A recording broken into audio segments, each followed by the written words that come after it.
Wednesday, September 23rd, 1998. Amber Wilde, a 19-year-old college student, has a minor car accident on the way to class. Although the accident was minimal, she hit her head hard on the windshield and was suffering a severe headache. She might have ignored this, but she was pregnant, so she determined to see the medical staff when she got to school.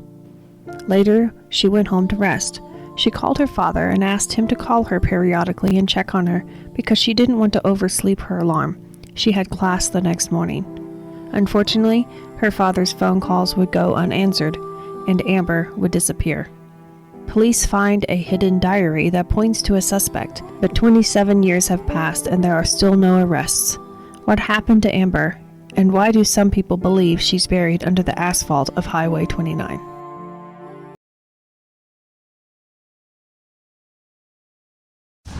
You're watching Chasing Justice with award-winning crime writer Sonova Cantrell. Stay tuned. We'll be talking about cold cases, criminal conspiracies, corruption, and the dark psychology of criminal masterminds. I know you're going to enjoy the show, but before you do, please like, subscribe, and share. All of that BS really helps us defeat the algorithm monster.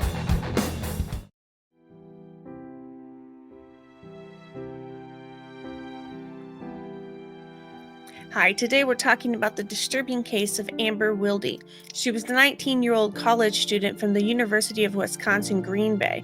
Now, unfortunately, her life would end in September of 1998, and so would the life of her unborn child. After all of these years, we still don't have any answers, even though the police had a person of interest at the very beginning of this case. So make sure to grab yourself a cup of Bones coffee, and we'll dive into this case together.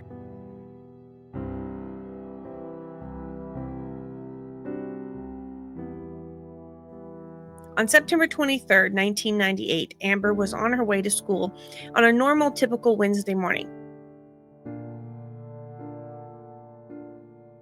However, she ended up having a minor fender bender and hit her head fairly hard.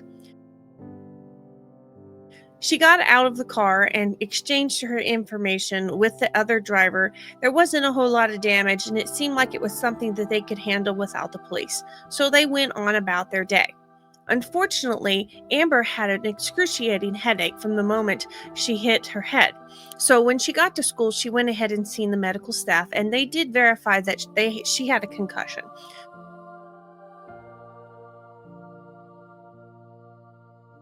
So she needed to be watched if she was going to lay down or go to sleep or anything like that. And since she was pregnant, she was taking extra precautions. So after she got through a little bit of class, she decided she needed to go home early because her head was just not getting any better. So she decided she was going to go home and lay down. She calls her dad and lets him know what's going on. And she asked him to make sure and check in with her periodically and to make sure and check in with her the next morning because she didn't want to oversleep and miss class. Unfortunately, that phone call the next morning would go unanswered, and her father wouldn't hear from her anymore.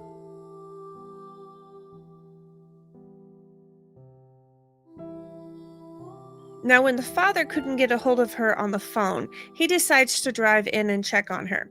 Now, he had a key to her house. She had given it to him for emergencies. Now, he walks in thinking one of two things. He's either going to find his daughter fast asleep or he's going to see a horrific crime scene. Unfortunately, he didn't find either one. There wasn't any signs of violence at her house. Everything seemed normal. Unfortunately, he did notice after he looked around a while that her purse, her keys, her phone, and her car were all missing. That's when he decided to call the police. Now, the police, of course, decided to try to dismiss it to begin with, thinking that she's just a teenager that ran away. But the father assures them that she's a very responsible teenager and this is not her normal behavior, and she's 4.5 months pregnant. She had just had an accident and suffered a concussion, so he's very, very concerned. And the police decide they are too. So they go ahead and start investigating immediately. Now, when they look through this house, they find her diary. Now, I know nowadays it's not as common to write in a diary, but in 1998, back before Google and social media tracked our every movements, people actually wrote things down in notebooks. Some people just every once in a while when there was something exciting happen. Other people wrote down everything they did that day. And Amber was one of those kinds of people. She wrote down every detail of her day, even if it was important or not. She just kept track of her life in this book. And the police would use that to actually point towards a person of interest. And they had a good idea who may have been responsible for her disappearance from the very beginning. And it all came from Amber herself. A few days later, her car is found. It is sitting in a parking lot of Lambeau Field. Now, that's not too awful far from her house, but strangely, they're going to notice that there's 900 extra miles on the odometer. How could they know this? Well, it's really simple because it was written on the windshield. Her car had been serviced 2 days before she went missing, and when your car is serviced, they write the mileage, the odometer reading, on the little service card that's stuck to your windshield. Well, for some reason, when they find this car, they find that it has been 900 miles in 2 days, which is very strange, considering she usually just went to school and back. And her apartment definitely wasn't 900 miles from school. Now, there was also some other strange things about the car. When they got to her car, they found, for one, it was unlocked and the keys were still in the ignition. They also found that her cell phone was actually charging. It was still plugged into the charger and sitting on the front passenger seat charging, like she had just stepped away from it. Strangely, her purse, though, was in the trunk of the car, which was kind of odd. But to make it even worse, she was a 5'2" young lady. She was very small, very short, and she had her seat always pushed as close to the steering wheel as possible so she could reach the pedals. But they did notice when they were checking out this car that the seat had been pushed all the way to the back. It was as if someone really tall had got into this car. Now, that could have been one of two things. It could have been somebody tall drove this car last and left it at Lambeau Theater so it could be found, or it could have been something done intentionally to throw off the police. So we can't guarantee that someone tall drove the car last, but I can guarantee you it wasn't someone short either, because they're not going to be able to drive with the seat in that position. So, and somebody moved the seat after Amber was in the car. Now, we don't know who left the car there. There's no footage from videos or anything like that. There's no surveillance footage of who drove the car into the parking lot. We're talking 1998, and in the area where this parking lot was, this car was parked, there wasn't any surveillance video. So we don't have any video. We do know that the car has been scrubbed for DNA and fingerprints, and there are some fingerprints and DNA available. They do not give any specifications on what kind of DNA, where that DNA was found, what kind of partial prints were found. We don't know if it was finger, if it was palm, if it was thumb. We have no idea. We just know partial prints were found, and we know some sort of DNA was found in the car.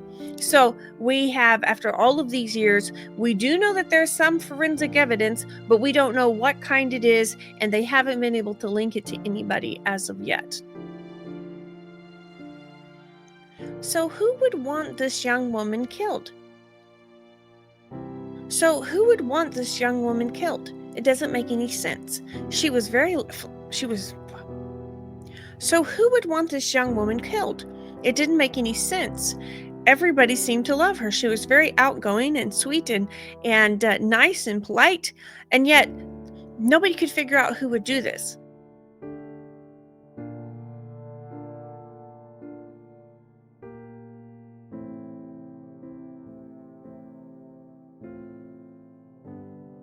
Well, her diary points to a person of interest. Now, this person of interest's last name was Snyder. Now, and he happened to be a man that she had met at a local party.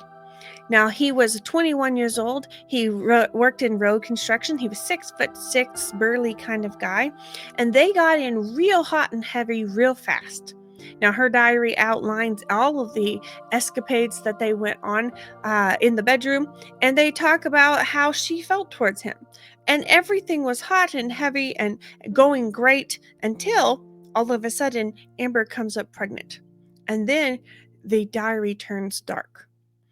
No longer is this older man showing her affection and all excited to be with her. All of a sudden, he despises her and he wants her away from him. He doesn't want no one to know about her. He definitely doesn't want no one to know about the child, and he tries to force her to get an abortion. So all of a sudden, her diary goes from this fantasy of this man and how wonderful he is, and all these things about their relationship. It goes from that to a darker connotation, and you'll find that throughout this, you'll find that he actually come to find out he was engaged to be married, and he was terrified, didn't want his new family to find out about Amber, didn't want to find out about his infidelity.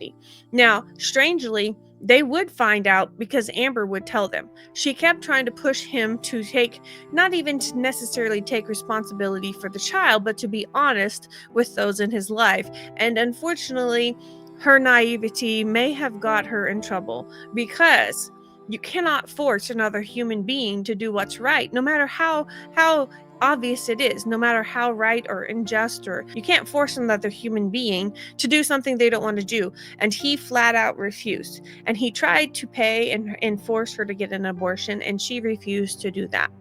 So this puts Amber in a very volatile state. Now, I have covered right at 500 cases now, and I can't tell you how many of them were women who had got themselves in this situation and then expected the men to do the right thing, and they refused to, and then the woman goes missing. So I want to take a break right here in this moment to say, if you have found yourself in this position, please do not push too hard. I know it's not right. I know it's not fair. It's not just. They should take responsibility. You're forced into taking responsibility, and they seem to get away with it. And that is not right. But it's not worth your life either. If they're not going to be man enough to step up and take responsibility, don't push too hard, because we don't want to lose you. And I know that sounds harsh and horrible, and you don't want to think that the man you cared about would do that, but unfortunately, there are a lot of them out there that do. And I'm afraid that this is where Amber has gotten herself. In 1998, she found out the man that was rocking her world and blowing her mind actually did not care for her the way he should, and actually had another family on the side. And when she found out that, she confronted him. He refused to tell his fiancée, and so she told his fiancée. And he convinced his family and his new fiancée, he convinced them that this was just a wild and crazy, fanciful teenager who was obsessed with him, and that she would do anything to terrorize him if she couldn't have him. Now, I don't know um, a more narcissistic statement you could have, because what was so freaking fantastic about him, I really don't know. But this is what he's convinced his family, that he never slept with Amber, that he just barely knew Amber. He told police he only talked to Amber a couple times, and that he never slept with her, and that child could not possibly be his. So the police start investigating. The police search his phone records, and they find that in this short period of time, there were 60 different calls and messages between the two of them. So if he was telling her, I am not the father of your child, why did it take 60 phone calls? If she was harassing him and tormenting him like he says she was, why didn't he call the police and get a restraining order until the baby's born, and then get a DNA test and prove that that baby wasn't his? That would have been the responsible thing to do. Instead, he calls, and they go back and forth on calls 60 different times, according to phone records.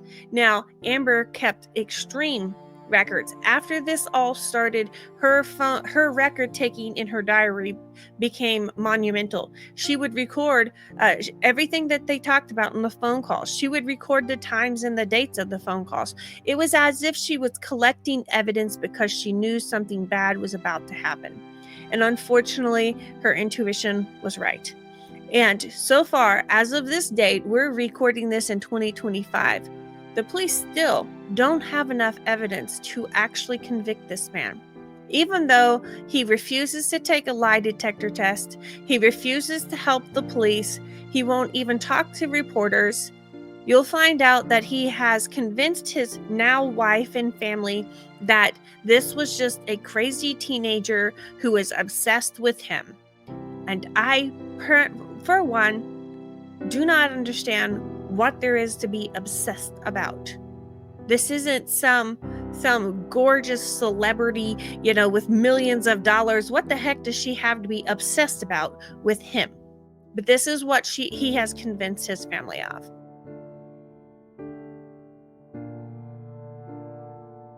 So where could Amber be? And how can we still not know where she's at? Unfortunately, there's not a lot of physical evidence in this case. Now, we have a person of interest. He has been officially named a person of interest. They have gotten plenty of evidence to get search warrants, and they have searched his home. They've searched some of his family's property. They've searched all these places, but they haven't come with smoking gun evidence to actually solve this case. Now, her family tends to think that she might be buried under the asphalt of Highway 29. Now, the reason why they think this is because at the time of her disappearance, Schneider was actually working in road construction on Highway 29 at the time. Now, the police have dug up different areas of the highway trying to find any kinds of remains. Unfortunately, they haven't been able to pinpoint her location if she is actually there. So to this day, all of these years later, we still do not know what happened to this beautiful teenager and her baby. We do not know if it was a girl or if it's a boy. She was just pregnant enough to where she was beginning to show, but not quite pregnant enough to where you could tell the gender of the baby. She was going to have to wait just a short time later.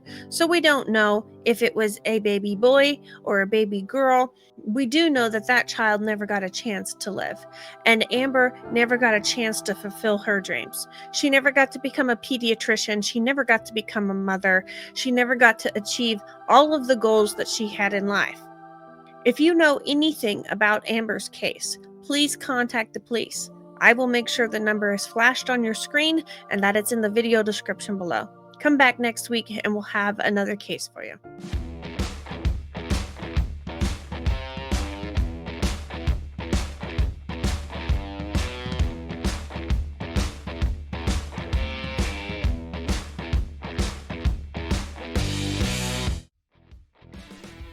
Today's episode is brought to you by Bones Coffee Company. You can forget about boring coffee when you drink Bones Coffee. Not only do they offer a variety of flavors such as strawberry cheesecake and maple bacon, they are a family-owned company that puts great detail not only in their coffee, but in the artwork that comes on each individual bag. Bones Coffee has a coffee club that will deliver your favorite coffee to your door every month. If that wasn't enough, they also have some amazing swag to offer. Check out Bones Coffee Company today. I'll have my affiliate links in the show notes for you.